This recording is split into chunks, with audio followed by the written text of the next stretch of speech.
la bordure ionale, des pillards Eldar noirs ont eu vent que de nombreuses planètes n'étaient pas protégées, ce qui permettait de capturer rapidement des esclaves. Après plusieurs succès, ils tombèrent nez à nez à de farouches squats. Les Eldar noirs prirent le pari d'un duel de puissance de feu, sauf que les tirs d'artillerie lourde squats furent d'une précision chirurgicale, éparpillant les Eldar noirs sur le champ de bataille. L'aviation Eldar fut fauchée par des canons foudre squats, décimant la menace aérienne. Les squats, dans une attaque sournoise, envoyèrent des taupes sous terre pour sortir loin derrière les premières lignes Eldar, les prenant ainsi en étau. Les titans Eldar noirs s'interposèrent, seulement le champion tueur squat parvient à détruire un des titans Eldar, tandis que le grand seigneur de guerre squat terrasse le second, ce qui le fit littéralement exploser. Cependant, les squats, aidés par le doyen des ancêtres, parviennent à survivre pour leur grande majorité. Ce fut un combat épique qui sera raconté le soir même lors du banquet.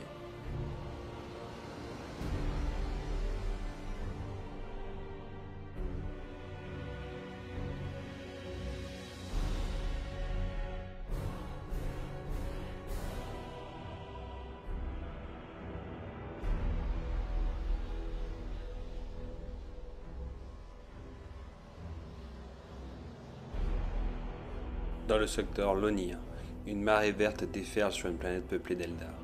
Seulement, cette planète venait tout juste d'être envahie par les tyrannides. De gros cafards tapis dans l'ombre des bâtiments étaient prêts à bondir sur leur proie. Après de rudes altercations entre les orques et les Eldar, les deux belligérants s'allièrent stratégiquement pour anéantir les tyrannides, au risque de finir tous digérés par ces monstres.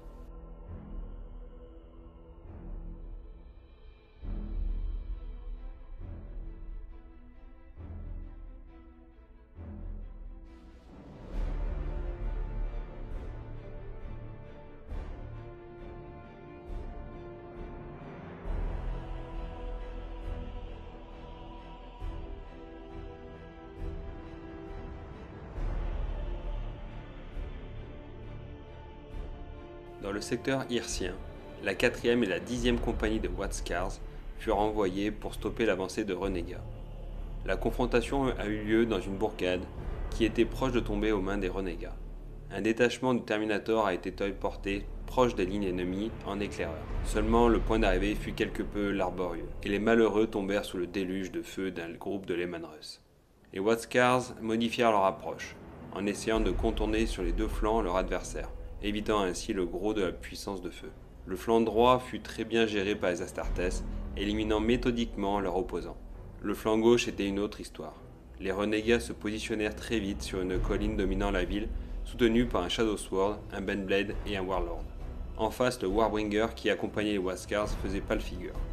Néanmoins, il résista à ses opposants en s'offrant le luxe de détruire le bâtiment sur la colline et d'éliminer le Shadow Sword.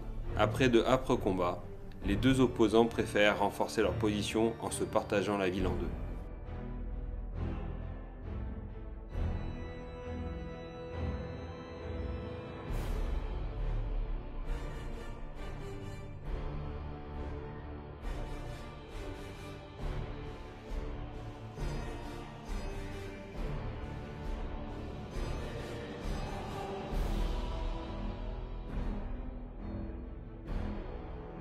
Dans l'œil de Monlier, un gros affrontement eut lieu.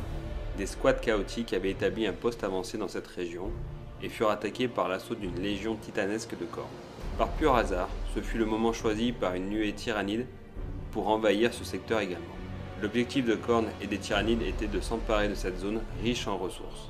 Les squads chaotiques avaient bien l'intention de garder leurs mines et envoyèrent leurs plus grosses machines repousser l'attaque. Après de lourds affrontements et rebondissements, ce fut les tyrannides qui arrivèrent les premiers à s'emparer de la mine, forçant Khorne et les squads chaotiques de se replier.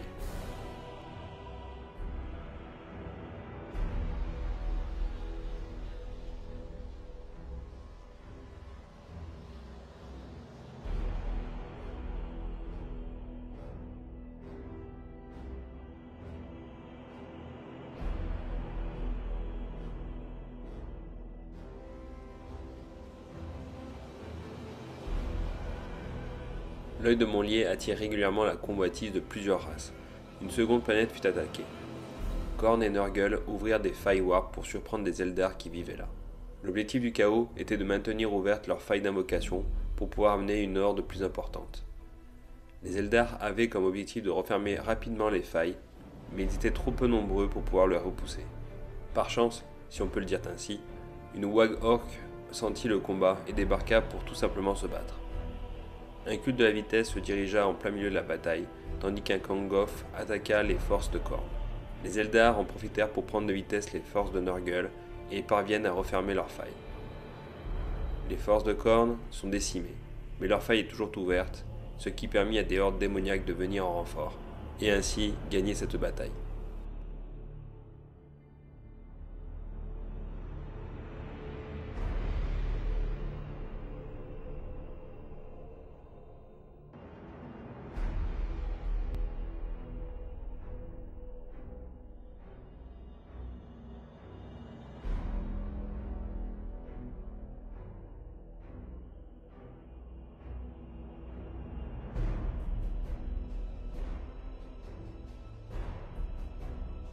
Système Nullus Vulgaris. Un jeune capitaine impérial, lors de sa première affectation, se voit confier une compagnie pour défendre un bâtiment administratif d'une incursion Eldar. Voyant que son artillerie faisait d'énormes trous dans les rangs Eldar, il fonça tête baissée sur les forces ennemies, les rasant sur son passage. Des troupes d'assaut se jetèrent sur un avatar Eldar, espérant briser leur morale. La créature tomba, non sans emporter avec lui la quasi-totalité de ses assaillants. Pendant qu'il chargeait les Xénos, aveuglé par sa propre vanité, il tourna la tête et assista impuissant au pillage du bâtiment dont il avait la garde. Son teint devint livide, essayant déjà de trouver une excuse convenable à déballer à ses supérieurs.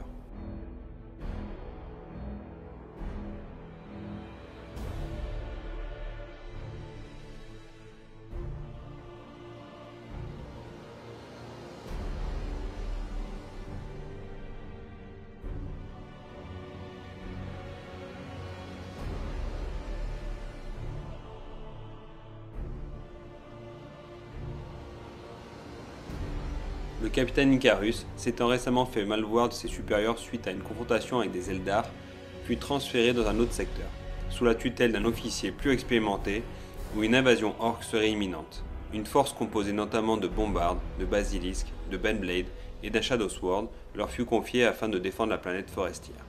Une marée verte débarqua, à sa tête un grand gargant dominant le champ de bataille, suivi de tanks pourvus de rouleaux compresseurs, de marcheurs à peine moins imposants que le précédent, et d'innombrables boys se rendent sur les positions impériales. Les impériaux défendirent péniblement leur position face aux assauts de la Wag toujours plus violents. Malgré les ruses de Mork perturbant leurs plans, et leur blindage d'une qualité plus que discutable, ils parvinrent à arrêter l'assaut des peaux vertes, mais à quel prix? La moitié des Leman Russ furent détruits, ainsi que 2 des 3 vénérables Benblade. Quant au Shadowsword, à peine sorti des usines impériales, ce sera sa première et sa dernière bataille. Encore quelques victoires comme celle-là, et ce sera la fin de cette planète, déclara un officier anonyme, fusillé dans la demi-heure suivante.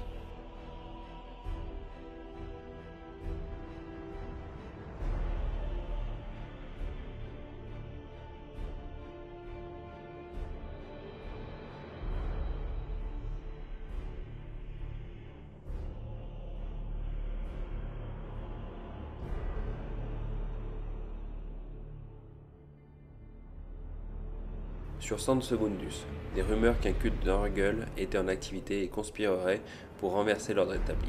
L'Imperium voulut en avoir le cœur net et envoya une compagnie d'ultramarines accompagnée de Blood Angels. Les Astartes seront épaulés d'un Warlord et d'un Warbringer. Tout juste débarqués sur le spatioport, un comité d'accueil composé d'un contingent de gardes impériaux renégats soutenus par des chevaliers les attendait. L'aviation renégate se rua sur les Astartes mais fut fauchée par l'anti-aérien des 2 titans. Le dirigeable renégat se positionna pour faire feu sur la compagnie de Terminators ultramarines qui venait de se téléporter au centre du champ de bataille, mais essuya des tirs qui l'endommagea. En riposte, les hydres renégates firent feu sur le Warlord qui d'un tir à la tête échappa de peu de s'écrouler. La bataille était lancée sur le chapeau de roue. Le Warlord sans bouclier déchaîna sa fureur. En plus de faire disparaître dans le Warp le chevalier baron grâce à son missile Warp, son destructeur à plasma réduisit à néant les hydres ainsi que le dirigeable, mettant à terre la seule protection anti-aérienne, ce qui importait aux Astartes afin d'avoir la suprématie aérienne et ainsi pouvoir contourner plus facilement les chevaliers. Les Astartes envoyèrent leur aviation sur chacun des flancs pour ensuite revenir vers le centre du champ de bataille comme une embrassade.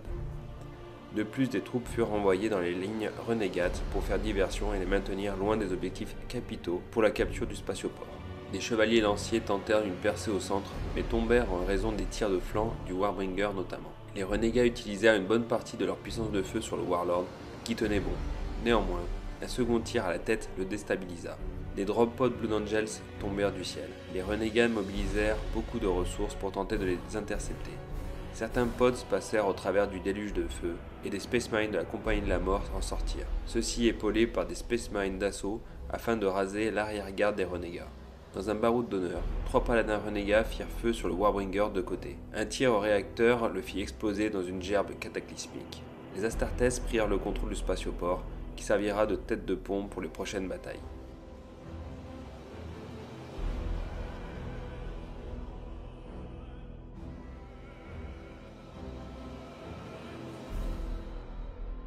Merci à tous nos partenaires, Gork Factory, Troll Under the Bridge, Torek Wargame Accessories, Krang Wargame, Hachette Antiques Studio, Iliada Game Studio, Bichok Design et les boutiques La Taverne du Gobelin Farci à Saint-Étienne et Ragnarok à Foix.